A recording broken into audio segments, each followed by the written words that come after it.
Men are probably the most misunderstood subject on the planet right now. And if there's one thing I know about women, it's that we suck at receiving painful truths. So if you're not ready to learn the truth about how men actually date, then you can go ahead and click off of this video. But if you choose to stick around, then by the end of this video, I'm going to show you how men date, what turns them off, their short and long-term dating strategies, clues he just wants to smash, and how to know if he's actually serious about your relationship.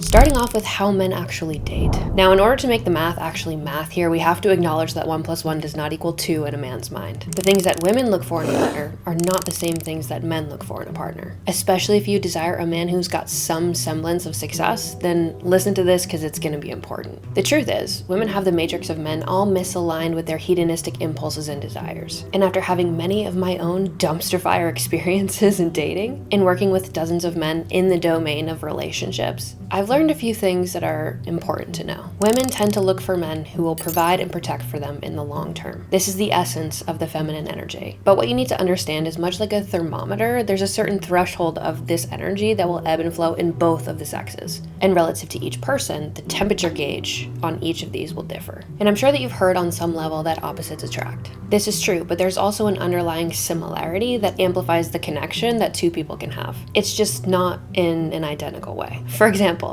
I'm sure you've heard that men don't want masculine women. And sure, but that's not necessarily always the case. What they're really saying is that men don't want combative women. Your partner in that dynamic will be a mirror into you, which is what drives true intimacy. We will get there in a minute, but here's what women miss. Men, specifically ambitious men, run under pressure. They thrive under a purpose. And these men who thrive under this pressure in whatever arena they're playing their game in crave a few very important things. Number 1 is peace.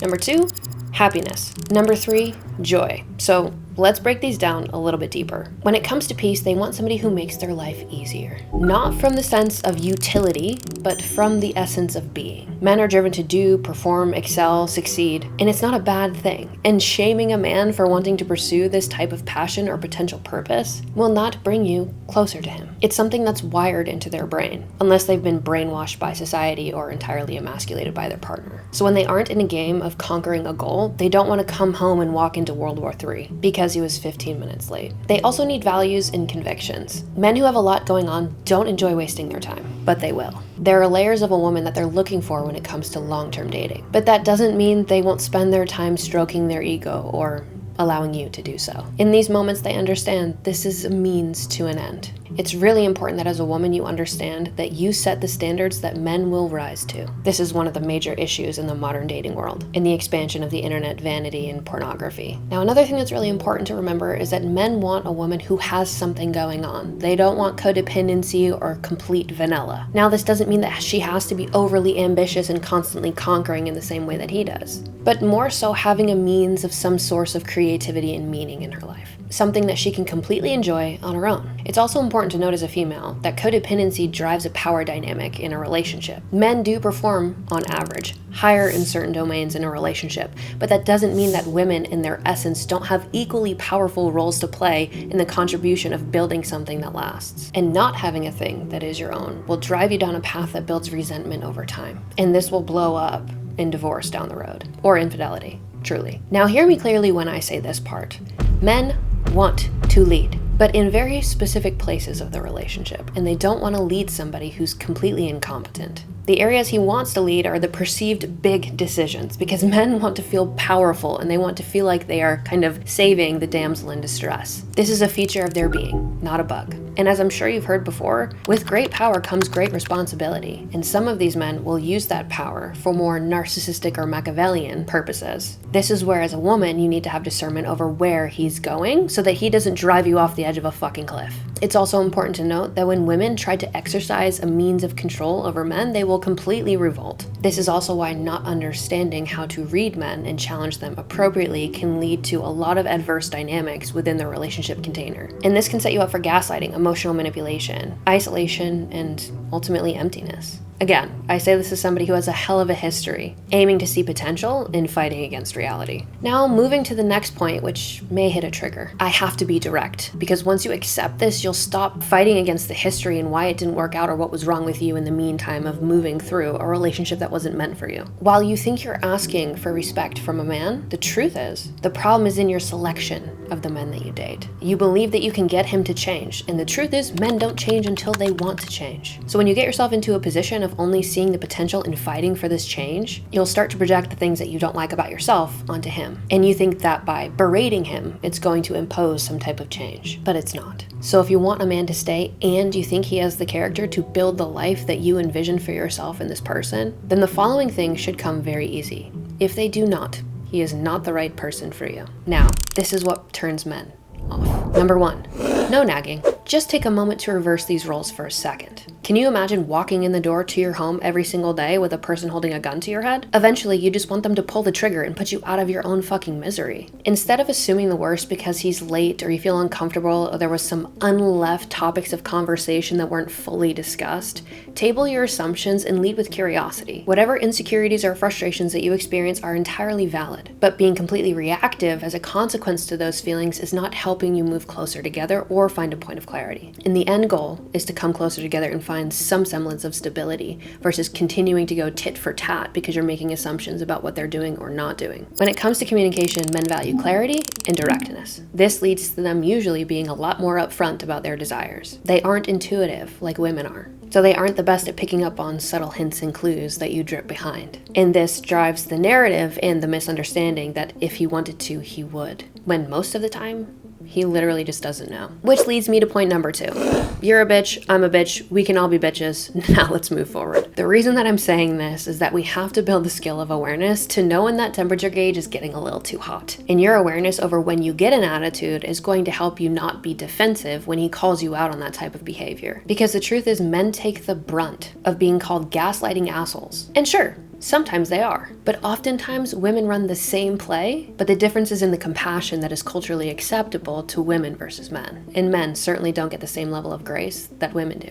It's really important to understand that nobody makes you behave in a certain way. Kind of like nobody can make you eat things or drink things unless you're a child, and if you are, then we need to have a conversation with your parents. I'm going to need you to close out of this video and circle back when you're 20. Now, the next point is going to hit on a truth about women in general, but it's not an attack, and nothing that I'm saying in this video is an attack on women whatsoever. We are our own unique powerhouses, but there are major differences between men and women. One of them being the personality dimension of neuroticism. Right, wrong, or indifferent, women are higher on the spectrum when it comes to being neurotic than men are. The problem with it is, while it's a means of being unpredictable, it's also a means of being completely unhinged. Especially if you're somebody who has an anxious attachment style, you have the logic that if you feel something, that means it is true. So if you feel like something is off, you assume something is off, when that's not actually based in reality. And then accusations start jumping out of your mouth at this person, making assumptions about things that they're doing that maybe they aren't doing at all. The name Sarah shows up on his phone and you have a conniption, not knowing that Sarah is his sister. And then you make yourself look crazy when you could have just asked a good question.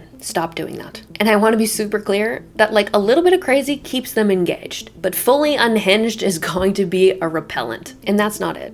Not for you or for him. Now, here's a really important thing to understand about men. I said earlier that they want to feel powerful, which means that your level of criticism against him or what he tries to do or accomplish or support you with is not going to be helpful. Oftentimes, this is going to come from your desire to control things, especially if you're a hyper-independent woman who is that way because your lived experience taught you that you had to be. But your insecurities around his job, his success, his friends will be daggers that you throw when you feel invalidated or just not acknowledged. Most men do not want to be told what to do. They want to be celebrated for what they do. And why would he go to the store, buy you flowers when the last time you threw a fit because 2 of the petals were fucking dead, and he was 10 minutes late because he stopped to grab a card and a bottle of wine for you? That behavior is insufferable. Now, another game that men don't like to play is the game of emotional manipulation. They are generally turned off by these types of games that women can play. Instead of dancing around the problem and leaving subtle hints, men are entirely freaking coachable. Just tell them what the problem is. I promise you, if they really care about you, they want to know how to fix the problem.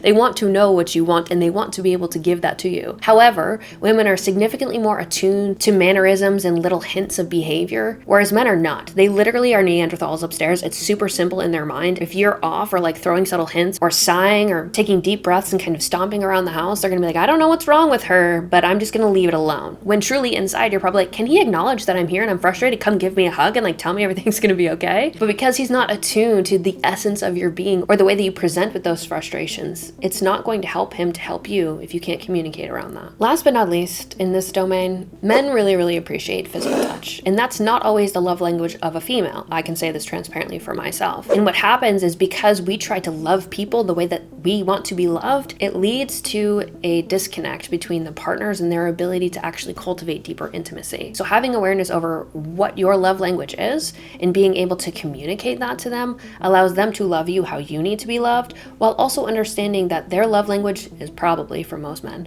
physical touch. And that doesn't mean sexually also. I think it's really important to drive that, because when I say physical touch, oftentimes women perceive that to be sexual intimacy. And for sure, men and their testosterone and their biological and evolutionary drivers are going to lead them more into a physical entanglement with you, or at least that being a desire. But that's not always what they mean by physical touch. Oftentimes, after a hard day, they're sitting there frustrated. If you just come up behind them and wrap your arms around them, they are going to fucking love that. And the more that you can give to them in the way that they need to be loved, the more that they will pour into you the way that you need to be loved, again, if you can openly communicate that. Now, this is where things get interesting, and I want you to pay attention. Men and women do not date the same at all. Women tend to date with one strategy, and it tends to be long-term investment, but men are not the same here. So here's the reality, and again, you might not like it, but I'd rather you have the information. Men work from 2 different lenses and put women into 3 different categories. They see you as a potential partner, a hookup, or somebody that they wouldn't touch with a 9-foot pole. And once you're in a bucket, you don't really move up the ranks, and most men know this pretty quickly. In the short term, they're maximizing pleasure, novelty, excitement, ego,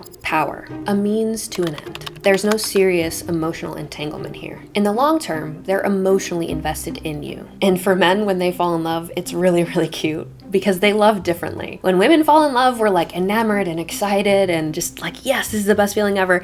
Men are fucking terrified. When men fall in love, the one thing that they will say is, it's like, fuck, I am responsible for her. Like, she is my obligation to take care of. Again, men want to lead and they want to provide and protect you. Now, it's important for me to note, this is where women get fucked, because they perceive men to want the same things that they do. And they have a belief that if indeed they get intimate with a man, it means the same thing to men as it does to women. And again, this isn't universally true, though it is directionally correct. Most women bond on an emotional level with men when they get physically intimate with them. Men do not have that all the time. And so there are men who have charisma and charm that will leverage that in order to sleep with you. And there is a point in a man's life where they all go through this phase of being a little bit more narcissistic, a little bit more manipulative, and totally driven by the ego. The problems come down the road when they don't grow out of this phase, because they align their worth, dominance, and power to that of being able to manipulate women, which, if you know Andrew Tate or you know of the red pill space, then you know exactly what I'm talking about. So it's really important to understand that men balance attraction and compatibility when it comes to long-term mating. I also think it's really important to note that men commit when men are ready to commit. I have a belief, and I'm not entirely certain how concrete this may apply. Again, I think it's directionally correct, though not maybe universally true. Men will commit to a woman based on timing and proximity. Even if you're a wonderful, fantastic, phenomenal, amazing, incredible woman, he's not going to marry you. He's not going to commit to you because he's not in a place where he is ready to do that himself based on where he's at in his point in his life and his development, and that is fine. But you as a female need to be able to pick up on those context clues and ask the direct question so that you know what you're investing your time in, because I see so many women who will stick around in relationships for 5, 6, 7, 8 years, and he has no intentions of getting down on a knee and proposing to her, and then she builds resentment because he's not ready to be the man that she envisioned him becoming. You will mentally exhaust yourself, and not only that, you will crush your self-esteem. You deserve better. And so you have to be able to come in knowing your values, knowing your vision, knowing your intentions, and knowing what you want, so that you can be clear about those expectations from this man and cut ties if you need to earlier on than wasting days, weeks, months, years into something that never comes to fruition. Now, let's break down the hookup box and clues he just wants to smash. Many women, like I said earlier, think that they can convince a man to fall in love with them if they just entertain him long enough.